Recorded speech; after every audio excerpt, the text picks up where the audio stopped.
जम्मू कश्मीर से बड़ी खबर सामने आ रही है। राजौरी पुंछ हाईवे पर भूस्खलन की खबर है।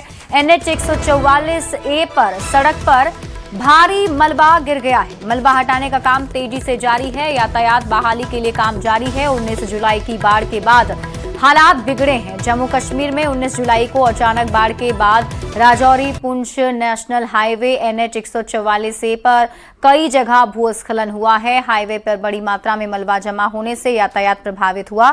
अब बॉर्डर रोड्स ऑर्गेनाइजेशन यानी BRO सड़क को जल्द से जल्द बहाल करने के लिए युद्ध स्तर पर काम कर रहा है।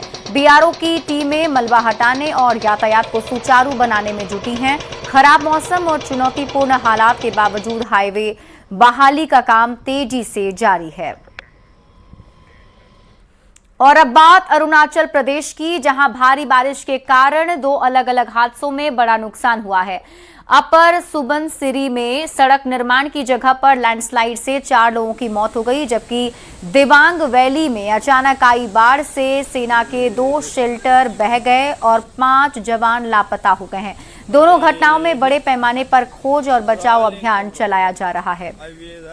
और अब खबर असम से है, जहां गुवाहाटी में भारी बारिश से हालात बिगड़े हैं। कई इलाकों में सड़कों पर जल भराव हो गया है। बारिश के पानी में कई सड़कें डूबी हैं। लोगों को घरों से निकलना मुश्किल हो रहा है। लगातार बारिश से जनजीवन प्रभावित हो गया है।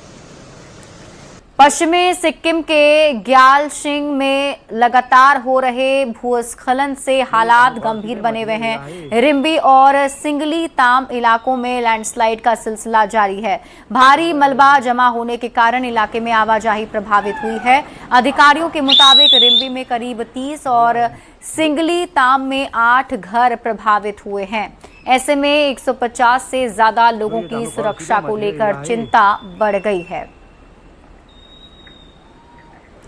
वहीं ओडिशा के जाजपुर में भी बाढ़ से हालात बिगड़े हुए हैं। बैतरनी नदी और कानी नदी के उफान के साथ ही तटबंध टूट गए हैं, जिससे कई गांव जलमग्न हो गए।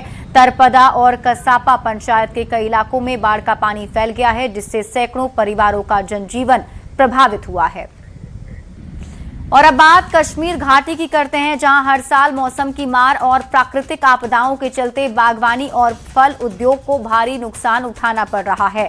इसी को लेकर पुलवामा फ्रूट ग्रोअर्स एसोसिएशन ने सरकार से फल उद्योग को बचाने के लिए क्रॉप इंश्योरेंस स्कीम लागू करने की मांग की है। आपको बता दें कि हाल ही में शोपियां और कुलगाम जिलों के कई इलाकों में ओलावृष्टि और तेज आंधी के चलते सेब की फसल को भारी नुकसान पहुंचा है।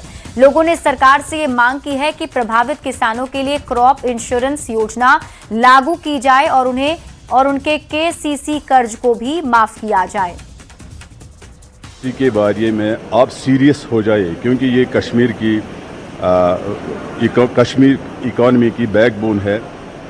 तो इस बारे में हमको सोचना है। अगर इसको ज़िंदा रखना है तो इसके लिए हमें सीरियस इकदाम उठाने पड़ेंगे। खासकर ये क्रॉप इंश्योरेंस स्कीम इम्प्लीमेंट करनी चाहिए और एंटी हेलनेट मास स्केल पे सब्सिडाइज करना चाहिए। पुलवामा फ्रूट एसोसिएशन के सदर जाहिद साहब, तो इनका यही कहना है कि आज तक जो गवर्नमेंट ने, जो चाहे UT गवर्नमेंट हो या मरकजी हुकूमत हो, उन्होंने अभी तक जो क्रॉप इंश्योरेंस स्कीम जो इम्प्लीमेंट करना था वो अभी तक ज़मीनी लेवल पर नहीं हुआ है, जिसकी वजह से किसानों को नुकसान हो रहा है। और हाल ही में जो कुलगाम और शुपियान के किसानों को नुकसान हुआ है, उन मुतासिर किसानों का जो KCC लोन है वो माफ़ होना चाहिए। बिलाल खान, न्यूज़ 18, पुलवामा।